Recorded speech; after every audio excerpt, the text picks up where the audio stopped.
Paolo Avellino, tinawag na asawa niya si Kim Chiu na booking na ang dalawa. Kung bago ka lang sa channel na ito, huwag kalimutang mag-like, share, comment, and subscribe. Usap-usapan ngayon sa ilang mga social media platforms at ilang mga entertainment news sites ang tila pagkadulas umano ni Paolo Avellino sa kamakailang interview nito para sa vlog ni Luis Manzano. Tila na pressure actor na si Paolo Avellino sa mga naging katanungan sa kanya ni Luis Manzano na kamakailang guesting nito sa online show nito na Luis Lasans patungkol sa estado ng kanyang buhay pag-ibig sa ngayon.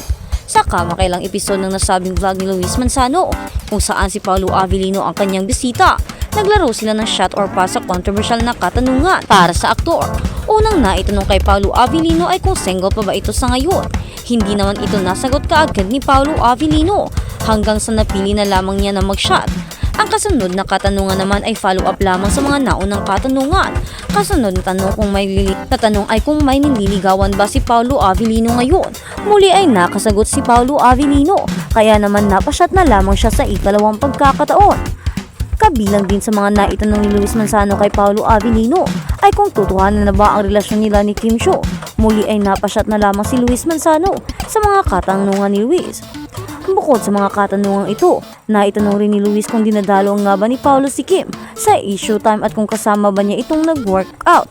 Natapos na lamang ang mga interview ni Luis Manzano kay Paolo Avellino nang walang nahihitang impormasyon patungkol sa totoong estado ng buhay pag-ibig ng aktor. Hindi naman ito katakataka pa dahil noon pa man ay pinapanatili na ni Paolo Avellino ang pagiging private. Gayon pa man, naniniwala pa rin ang maraming mga netizens na action speaks louder than words, kung saan inilahad nilang halata naman na may namamagitan sa dalawa dahil sa kanilang sweetness on and off cam. May mga netizens naman ang nakapansin na tila may tawagan na ang dalawa at asawa ko ito. At yun na nga, bakit naman hindi sasagutin ni Paolo Avellino diba ang mga katanungan kung wala namang katotohanan? Ngayong nahihirapan siya, ibig sabihin hindi niya pwedeng umamin at hindi rin niya pwedeng sabihin at hindi rin niya pwedeng itanggi. Kaya naman malamang may relasyon na nga ang dalawa. At sa kabilang banda, kinumpirma ni Kim Chiu na binisita siya ni Paolo Avellino sa kanyang dressing room sa skit ng issue time noong ABS-CBN Christmas Special. Naging sentro ng mga biro at punchline si Kim Chiu. Pinasigla ng pangunahing host na si Vice Ganda ang Caldero at pinangunahan ang trending segment na Suspect kasama ang ilan sa kanyang mga co-host.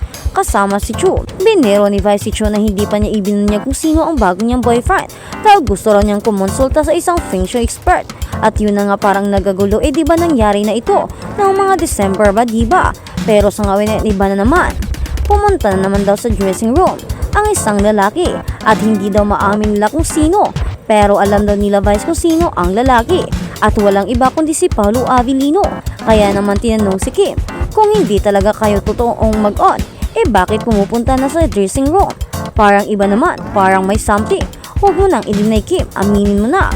At tinagdag pa na ibinunyag pa ni Vice na isang anonymous guy na nakakal ang bumisita kay Kim Chiu. At di ba alam naman natin na mahilig si Paolo Avellino sa cup? Uy grabe, nanggaling siya ng recording nun kasi wala pang sundo niya sa dumaan muna. Nagulat din ako. Naku, para sinabi na talaga ni Vice Ganda na may totoong relasyon na talaga ang dalawa, hindi lang nila maamin. At sa kabilang balita, Kim Chiu calls out corrupt government officials. Napapaligiran na tayo ng magnanakaw. Kapamilya actress Kim Chiu expressed her frustration about corrupt government officials and demanded accountability on behalf of her fellow taxpayers. In her Instagram account, the Showtime host shared an open letter. Tayong mga ordinaryong Pilipino walang palya sa pagbabayad ng buwis. May kaba kung late ka at may penalty, may takot kung hindi tama ang bayad. Pero sila, kinukurakot lang nila. Kim added, not only are the taxpayers getting robbed but their money also the hope that these corrupt officials will be held accountable. Paano ninyo nagawang umiti sa kapwa habang ninanakawan nyo sila? Paulit na pasabi ni Kim. Diba nabanggit na ito noon? Na diba nasabi na ito ni Kim kaya naman talagang nasaktan ng gusto ang dalaga at parang pahinga or mapatahimik sa mga isyong ito at gusto niyang talagang ipaglaban ang karapatan nating mga Pilipino. Hindi rin naman tama yung pagnanakaw ng mga corrupt officials, diba?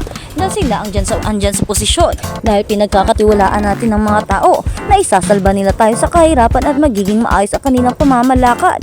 Pero mas lumala tila at ngayon nga ay nalaman na ang korupsyon na ginagawa nila. Ang mga taxpaying na money saan napunta? Ang mga binabayaran ng mga artista, mga taong nagtatrabaho, saan napunta ang pera? Kaya naman ngayon, Kailangan nyo nang ipakita at kailangan nyo nang sabihin ang katotohanan. Hindi nyo na dapat tinatago pa. Hindi magandang pinagkakatiwalaan kayo pero sinisiran nyo ang tiwala ng mga tao. Parang hindi rin naman tama na parang ganyan na kayo. Hindi na tama ito, sabi pa ni Kim. Comment naman ng ibang fans. Tama ka Kim, ipaglaban mo ang mga boses ng mga Pilipino. Hindi man naririnig ang sa amin. Baka naman sa iyo ay marinig. Maging boses ka naming mga mahihirap. Sana ay tulungan mo kami. Kim, ipaglaban mo kami, ipagsigawan mo ang hustisya para sa amin. Kaming mga nalulod sa baha habang sila ay lumalangoy sa pera. Kami naman sa basura. Parang hindi naman ito tama, diba? Sobra na, tama na. Panahon na para managot ang dapat managot para putulin ang seklo ng pagsasamantala. Ang perang galing sa buwis ng Pilipino dugot pawis. Hindi ito laruan yun na pwedeng paghati-hatian, she continued. Despite the frustration, Kim remained hopeful that there would be real change, as what she's fighting for is for the future of our country as well. Para sa bayan, para sa kinabukasan, para sa ating mga anak. Kim is just one of the many celebrities that have decided to speak up and use their platform to raise awareness on the corruption that's been happening in the country. Several artists have gathered earlier this week alongside thousands of Filipinos at the Trillion Pesos March. Kaya naman, marami talaga ang naging proud sa ginawa ni Kim Chiu dahil hindi lang siya naging boses sa internet, kundi naging boses din siya sa personal, diba? Matatandaan na sumali siya sa mga rally kung saan makikita siyang andun kasama sina Vice Ganda, Ann Cortez at marami pang ibang artista na nindigan para sa katotohanan. Kasama ang mga mahihirap andun sila, hindi alintana ang init at ang hirap. Ang sakit, nakikipagsigawan sila, nakikipaglaban para sa karapatan nating kahit mahihirap, sa karapatan nating lahat at para sa kalayaan galing sa korupsyon. Para naman, mabawasan na itong paghihirap. Mas lalong nagiging mahirap ang Pilipinas kahit na mayaman ito sa lahat-lahat. Dahil nga sa mga korap na leader na hindi makontento sa kung anong meron sila at nangungurap pa. Comment naman ng isang fan, ang Pilipinas ay siyang napakagandang bansa. Mayaman sa mga minerals, maraming mga kayamanan, pero kinukurakot lamang ng mga buaya. Comment naman ng isa, akala ko ba ang mga buaya ay nasa zoo? Bakit nasa Malacanang pala? Akala ko ba hindi sila kumakain ng mga pera? Karni ang kinakain nila, pero bakit? Inuubos nila ang pundar, diba? Parang kakaiba naman ang mga taong ito. Hindi na tama ang kanilang ginagawa. Kailangan na silang palitan sa pwesto.